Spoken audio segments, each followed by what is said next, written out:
જય ગૌ માતા મિત્રો, આજે તમે લાઈવ દોહન જોઈ શકશો. આપણા નિલેશભાઈની ગૌશાળામાં આજે આપણે લાખેણ ગાયનું લાઈવ મિલ્કિંગ જોઈ રહ્યા છો, જેણે દૂધ ઉત્પાદન ક્ષેત્રે કાઠું કાઢ્યું છે. તમે જોઈ શકો છો કે લાખેણ ગાયની વાત કરીએ તો પિતા પવન કામધેનુ ગૌશાળાનો છે અને એમની માતા મુરલી છે, જે નિલેશભાઈની ગાય જ છે. અને નીચે મયુર 2 લાઇનનો ખૂબ જ સુંદર વાછરડો રમી રહ્યો છે. તમે જોઈ શકો છો મિત્રો, એટલું સરસ મજાનું લાઈવ મિલ્કિંગ થઈ રહ્યું છે. તમે લાઈવ જોઈ શકો છો અને એકદમ સરસ મજાનું આપણે તમે જોઈશો તો શાંત સ્વભાવની ગાય છે અને મિલ્ક પણ શાંત રીતે જ કરવા આપે છે. તો પૂરેપૂરો વિડીયો તમે જોઈ શકો છો અને આપણે પૂરો વિડીયો દેખાડવાના છે, એટલે તમને વિશ્વાસ આવે કે લાઈવ મિલ્કિંગ થઈ રહ્યું છે અને કેટલું દૂધ ઉત્પાદન કરે છે ગાય, એ તમે જોઈ શકો છો. મિત્રો, ગૌ સંવર્ધનમાં વંશાવલી ખૂબ જ મહત્ત્વની હોય છે. આ ગાયની નીચે વાછરડો જે જાણીતા નંદી મયુર 2નો દીકરો છે. ગાયનું શરીર તમે જોઈ શકો છો, એની ચામડીની ચમક તમે જોઈ શકો છો અને એનો શાંત સ્વભાવ જ તમને કહી દેશે કે એકદમ સરસ મજાની એકદમ શાંત ઊભી છે અને દૂધ ઉત્પાદન થઈ રહ્યું છે અને એમનું લાઈવ દોહન પણ કરી રહ્યા છે. ભાઈ, તમે જોઈ શકો છો. આપણે એનું લાઈવ દોહન દોવું જોઈએ, આપણે જેથી તમને વિશ્વાસ આવે કે આપણી ગાયોમાં શું કરી શકીએ છીએ.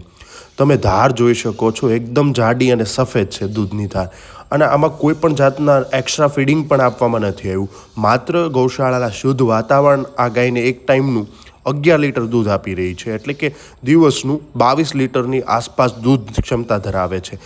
આ જોઈને ગૌપાલક ગૌરવ થશે કે સાસુ સંવર્ધન કરવામાં આવે તો ગાય પણ કોઈ પણ નસલને ટક્કર આપી શકે છે. અને નીચે જે વાછરડો છે એ બુક પણ કરવાનો છે. તો આટલું સરસ મજાનું જે દૂધ ઉત્પાદન કરતી હોય એવી ગાયોના વાછરડાઓ બુક કરવા જોઈએ અને આગળ આપણે ગીર સંવર્ધન કરી શકીએ. તો નીચે આપેલા નંબર ઉપર તમે સંપર્ક પણ કરી શકો છો અને વાછરડો પણ બુક કરાવી શકો છો.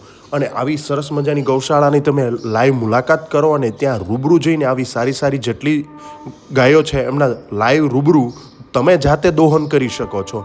અને ત્યાં દોહન કરી પછી જ તમારે વાછરડો બુક કરવાની જવાબદારી તમતાર. કોઈ પણ જાતનો કોઈ પ્રોબ્લેમ નથી. તમે ત્યાં ગૌશાળાએ મુલાકાત લ્યો અને મુલાકાત લઈ તમને સારું લાગે તો વાછરડો બુક કરો.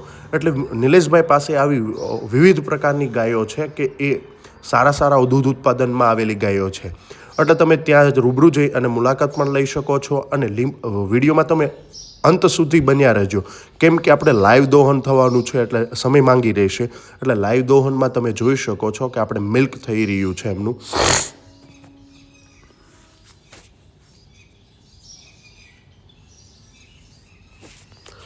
તમે જોઈ શકો છો એકદમ શાંત ગાય છે અને દોહનમાં પણ સ્પીડ ભાઈ રાખે છે, જેથી ગાયને થાક પણ ના લાગે અને આરામથી દોહન થઈ શકે. અને તમે પણ જણાવજો કે તમારી પાસે કઈ ગાય છે અને કેટલું દૂધ ઉત્પાદન કરે છે, અને એમના મધર ફાધરની પણ ડિટેલ આપજો, જેનાથી અમને પણ ખબર પડે કે કયા ગાયના વાછરડીઓ સારા એવા દૂધ ઉત્પાદનમાં આવ્યા છે.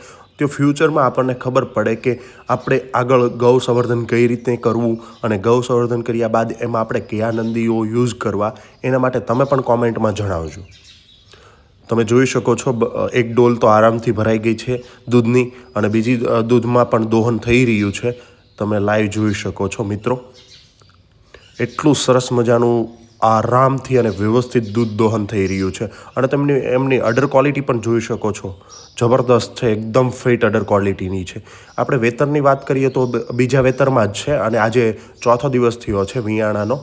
તો આપણે આ મિલ્ક તમે જોઈ શકો છો કે કેટલું સરસ મજાનું અને વ્યવસ્થિત રીતે ગાય કરવા આપે છે.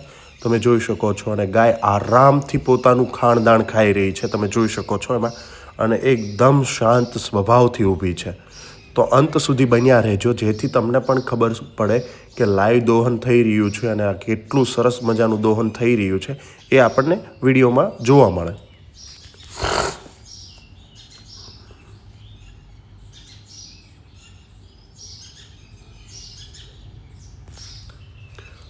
આ ભાઈ પણ થાકી ગયા હશે મને એવું લાગે છે, કેમ કે એટલું બધું દૂધ એમનું આવી રહ્યું છે, જેથી વારંવાર એ વ્યક્તિ થોડું આગા પાછા થાય છે. તમે જોઈ શકો છો.